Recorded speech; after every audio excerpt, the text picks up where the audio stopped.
For most of my life, gaming has been my absolute favorite hobby, my favorite pastime, my favorite thing to obsess over in every possible way. As a kid, video games opened up these incredible worlds I was able to explore from the back seat of my mom's minivan. They connected me to some of my greatest friends in the world. I'm framing this as something that was exclusive to me in the past, but this is very much still true for me today, 20 years later, except now I'm not in my mom's minivan anymore. Now it's a Ford. For a brief period of my life, I really did feel this connection to video games slowly start to slip away. When I say that, I don't mean I was not playing games anymore. I absolutely was. I would buy just about every new game, be so excited, play them for a few hours or a few days, and then just kind of stop. The magic that these silly little worlds had once given me was just not there to that same extent, and I would constantly move on to the next bright, shiny new thing, not being fully immersed in a world like I was as a kid. I thought this was maybe just part of growing up, and for the first time in my life, I was experiencing that level of dissonance of the things I loved so much as a kid, that oh so scary idea of growing away from what was once your entire world. It wasn't until I was playing Donkey Kong Bananza last year that I really thought about this. I was so unbelievably excited for that game, and I really enjoyed it when it came out. I poured hours into it over the next few weeks when I noticed something really unusual. It seemed like everyone was putting this game up there with some of the all-time recent greats, comparing it to Mario Odyssey, for example, and I was really taken aback by this. Yeah, sure, the game was great, but that good? As I talked to more people and read discussions about the game, people were explaining their experiences, how they loved the music on the hilltop layer, what their favorite layer was, how they found a really cool hidden banana or fun platforming challenge. And I didn't really have that experience. It was right then I realized I probably could not name any of the incredible levels in this game, any of the moments I'd experienced, any memories I had formed with this game. Compare that to Mario Odyssey, where I could still to this day tell you the name of every single kingdom, name my favorite moons. It was at this point I realized I was simply disconnected from this game. I had played the game, I enjoyed it, I was having fun, yet I hadn't been there. I turned from my bed and looked over at the cause of all of these feelings, the one thing I somehow hadn't even considered. My PC, looming brightly over in the corner, playing YouTube videos. YouTube videos I was barely listening to, yet felt that I needed in the background. YouTube videos I would select just to not engage with. Look, I understand the irony here as someone making a YouTube video, but YouTube is the culprit here, not the only culprit, however. Truly think about it for a second. When you're watching a movie, your phone is away, or at least it should be. I do not play about a phone out in the movie theater, do not even get me started. Imagine watching Oppenheimer while also listening to Mr. Beast do a Hunger Games recreation, or whatever that guy's up to these days. How would you possibly be immersed in the film, this piece of art that is in front of you that can change you if you just let it in? We all have those memories as kids, those memories that connected us to this medium, this art form, that led us to the road of video games that have gotten us to this point here. Whether it's that first time you walk out into Hyrule Field in Ocarina of Time, jumping into a painting in Mario 64, I can name a million of them, but what comes to mind first for me is picking Bulbasaur in Pokemon Fire Red. I must have been 4 or 5, I was too stupid to even know how to save the game, so I essentially played Pokemon like a roguelite. I would boot up the Game Boy, pick Bulbasaur, and then see how far I could get before the battery died or I had to go to bed. I didn't even know how to catch a Pokemon, despite watching the drunk old man show me a million times. Yet I truly enjoyed every second of this ridiculous way to play the game. Whatever your moment is, and it does not have to be from childhood. I remember exiting the Shrine of Resurrection in Breath of the Wild and getting that beautiful sweeping landscape, or taking my first swing as Spider-Man back in 2018 and it impacting me just as much. Whatever that moment is for you, just imagine this. You're walking into Hyrule Field for the very first time. The camera pans across to this brand new landscape, showing you everything you have to look forward to. You can see Death Mountain and Hyrule Castle looming large in the background. You run through the valley, music swelling in as you get to experience this whole new world. I mean, that is such a special moment. Imagine it now.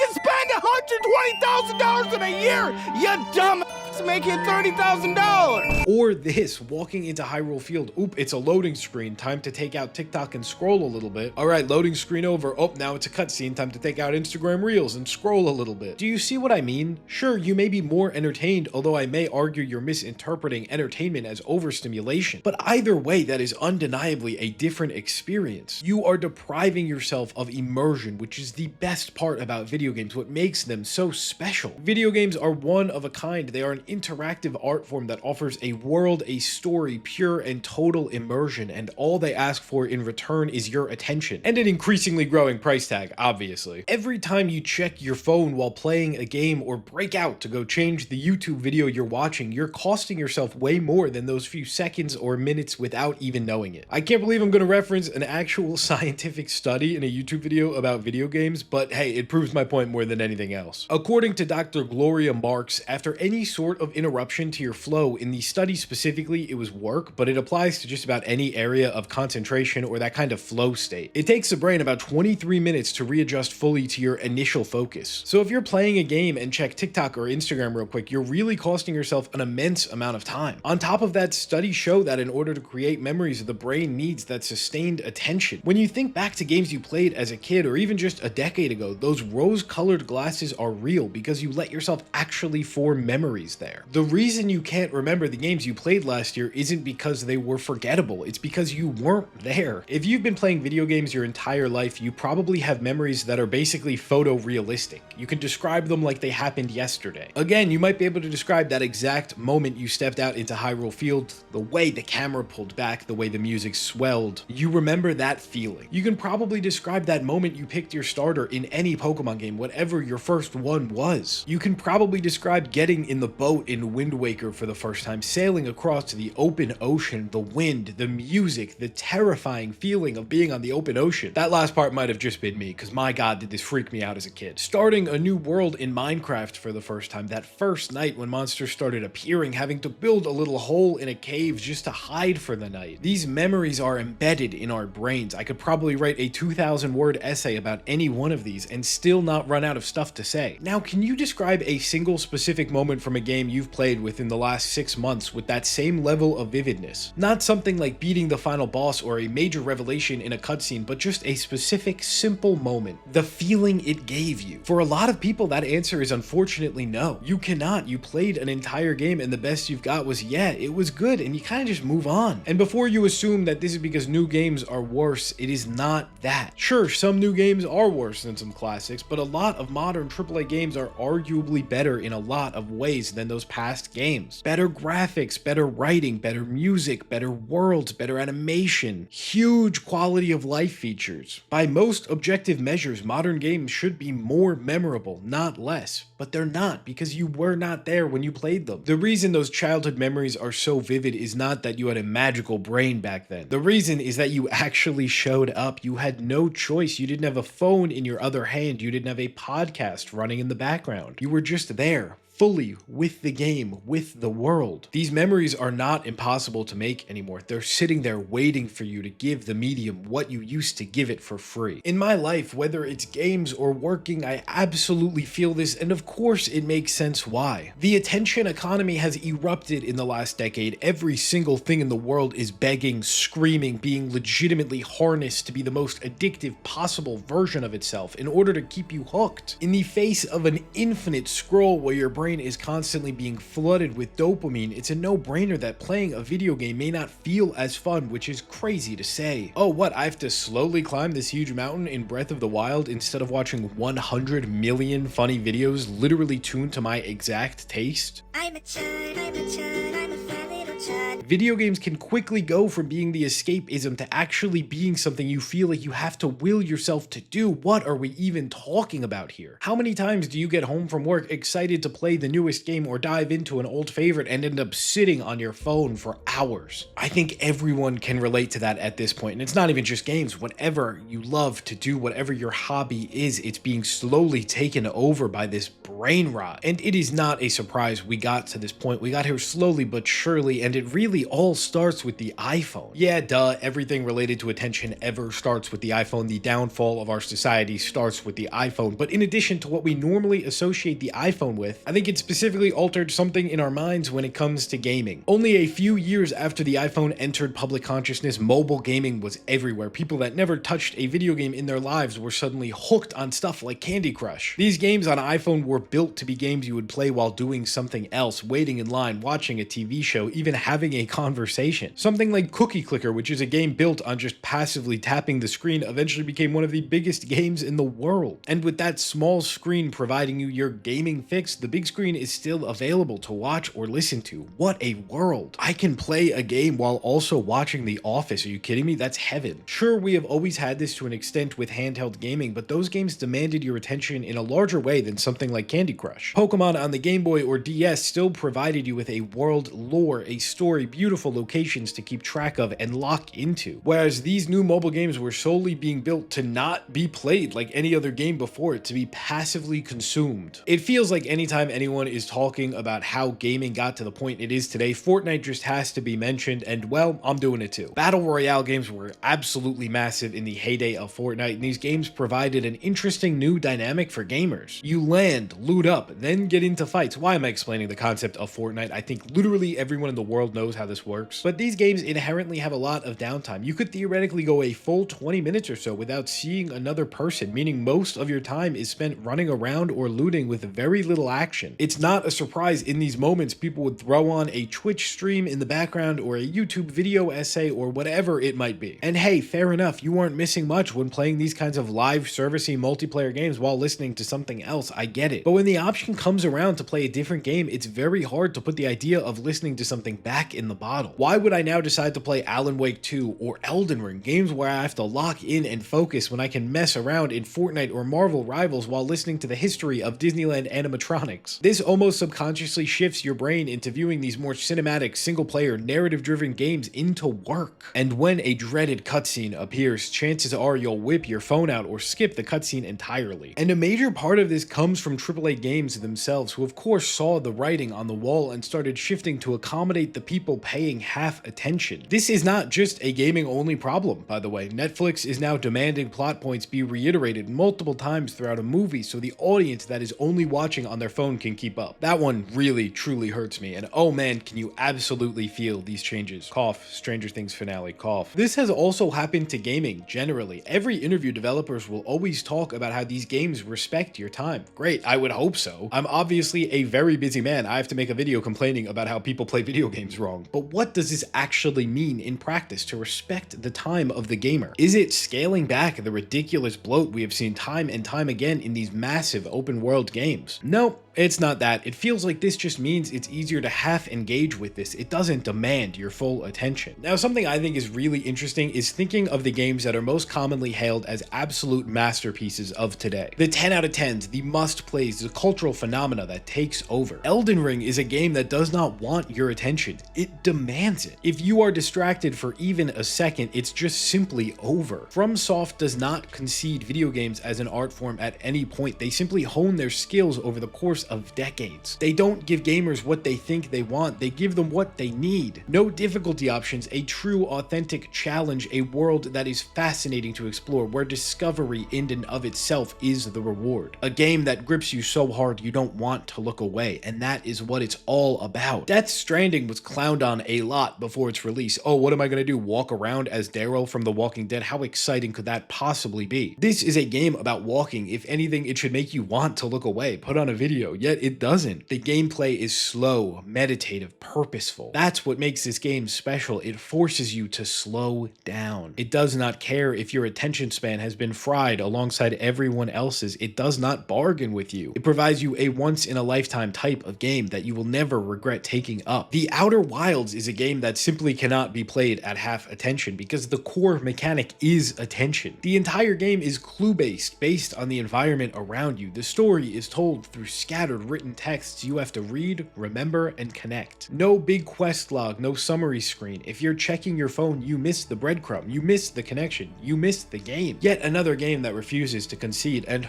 it's one of the most beloved. Interesting pattern here. And then you have the games like Mario Odyssey and Donkey Kong Bananza, a type of game Nintendo is just unrivaled at, a game that is just pure unbridled fun. Playing these games transports you to a simpler time in life. It is impossible to want to look away from these worlds because they are just so fun to be in, to be part of. Full of joy and whimsy at every turn, they aren't heavily story-based, so it shouldn't matter if you go on your phone or listen to TV. Yet I want to give myself over to these colorful worlds. I want to be immersed. I want to have this true, authentic fun, and I will not choose to break that. When the Switch 2 came out, I found myself sucked back into Breath of the Wild like never before. A game that I've put hundreds of hours into over the last almost decade now, which God does that make me feel ancient to think about. Breath of the Wild and Tears of the Kingdom are two of my favorite games of all time, and they do have downtime. You spend whole hours just walking, riding a horse from one shrine to another, gliding through the sky, climbing a mountain because you saw something on top of it 10 minutes ago. They're really not fast-paced games. These are not games that are constantly throwing dopamine at your face. Hearing that these games would be 4K 60 FPS, I mean, how could I not want to restart fresh? So I did. I started over and I gave myself over to it. I put my phone in another room. I didn't put YouTube on. I just played. And my God, have I not had a video game experience like that in probably a decade since Breath of the Wild first came out. There was a moment I climbed up Satori Mountain for no reason in particular. The sun was setting, the sky was that beautiful shade of pink it gets, and I just thought it would look beautiful up there. There was no marker on the screen. I didn't have any plan, and by the time I got up there, it was nighttime and there was this green glow emitting from the mountain. It was up there I just so happened to stumble upon the Lord of the Mountain, this massive, glowing,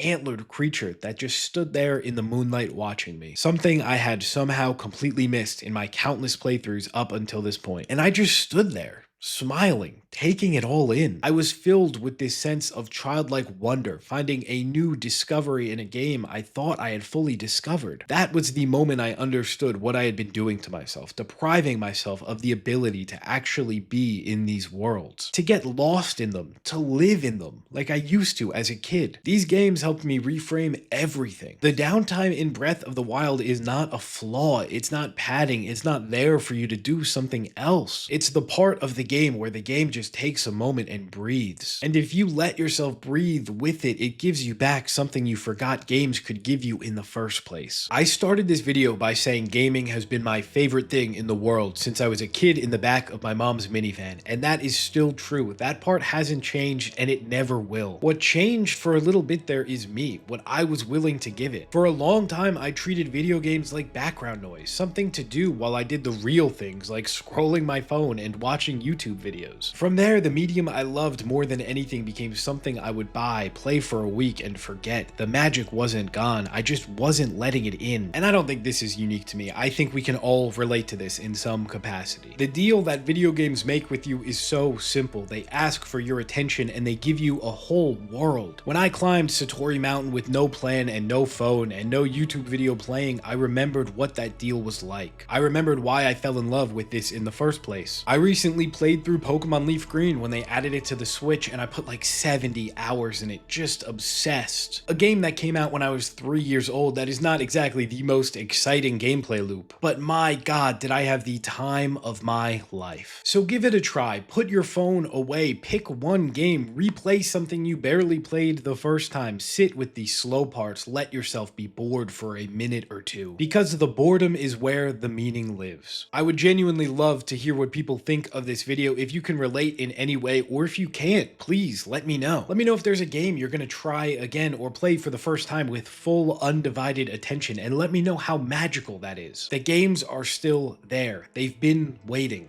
You just have to show up.